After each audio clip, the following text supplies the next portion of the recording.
I'm with the Utah Valley University team at the 2018 student competition for NSPS, and we're going to talk a little bit about what they did, but I'm going to start by having them introduce themselves. I'm Grant Haig from Orem, Utah. I'm Derek McGovern from Heber City, Utah. Corey Albright from Provo, Utah. I'm Austin Ashino from Murray, Utah. I'm Sean Ireland from Spanish Fork, Utah. I'm Michael Stewart from Kanab, Utah. So guys, I heard your presentation, and can you point out for me, one of you standing next to your square that you laid out, where your starting point was? Our center point was here, and then we ran down to the south corner here, and that's where we began our traverse around the perimeter. Okay, so you had one starting point. You ran to the south point on your square. Your sides were actually north 35, west, and so forth, going around as the north arrow. So I see that there what looks like a road. Is that right? Yeah, that's right. Okay, so you had a road to deal with. One of the few tracts on the site that had a road that the surveying team had to deal with.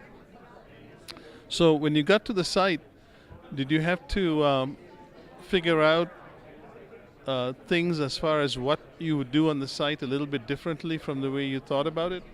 Yeah, we hadn't worked with the compasses before, so that was a fun little time to learn how to do that. We did that in one of our apartments the night before, just so we would have an idea of how to use that once we got out in the field. So you didn't have to learn how to use the compass once you got there. You had practiced at home, so to speak. That's correct. Yeah, we had two compasses that you could sight through, and one of them had the crosshairs on it, and we passed both of them around, so we're all familiar with it before we showed up the next day. Now, the other important surveying tool that you had to use to lay out your square was your steel tape. So how much experience did you guys have with that? Well, when we first started doing our surveying classes, we did a project that involved using a steel tape. And I know some of us have worked in the field before, and at least I have used steel tape just a little bit, but not in everyday practice. But before this competition, did you guys go out and do any practice taping as a group? As a group, no. We just relied on the experience that we had from previous work. And then for the topographic part, used a level and a rod or two. So I am assuming you all had experience with that. Yeah, we have two different surveying classes where we have to use a level. We use both differential leveling and three-wire leveling. And then I know several of us here all work out in the field. We all have to use levels when we set our control, just as good practice in establishing that elevation. Now I noticed that in your presentation you talked about doing three-wire leveling, so you're actually reading all three wires for every shot. How did you come to that decision to do it that way? I actually started working in the military surveying, and I've actually done stuff in the desert, so where you've only got one day to do it. So I kind of just said, let's just do it that way. Let's make sure that everything we have is tight and good to go. So that's why I just did the three-wire. We knew our control was good that way, and then we could just go from there.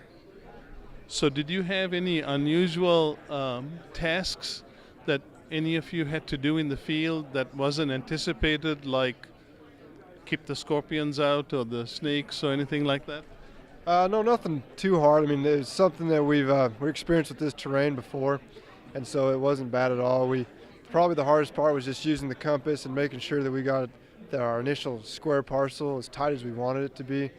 But other than that, I mean, it was pretty straightforward. That class that Corey mentioned, I mean, we almost did this exact kind of work, but just kind of on a smaller scale, and so we reflected on that a lot and very often.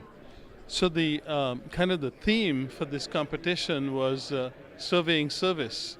How do you think the theme of surveying service fit in with what you guys did on this project? When I think of that theme, I think of how we've had the third world idea of, like, today we're so used to having our data collectors and our GPS units that almost make it too easy But as we go back to these basic principles, that we can still do these different surveying work.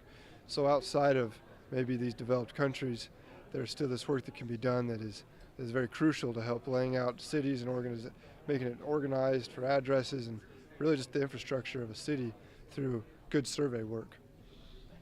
Yeah, I compound on that. You know, you want to make sure you just have everything tight and whatnot, you know, because you go into a third world country, may only have one day to do this, and you want to do your best work. That way you're providing a good service for someone else.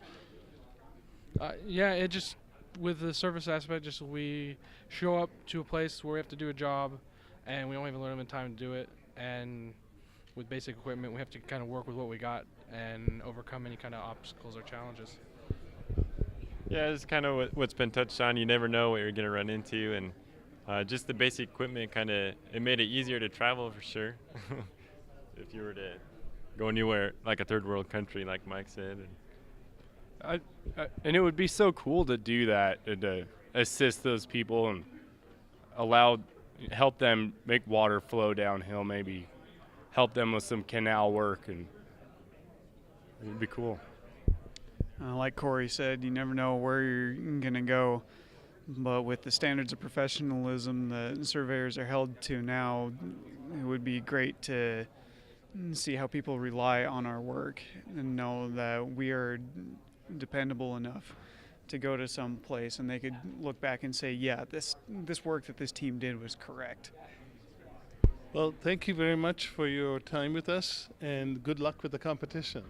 Thank you. Thank you.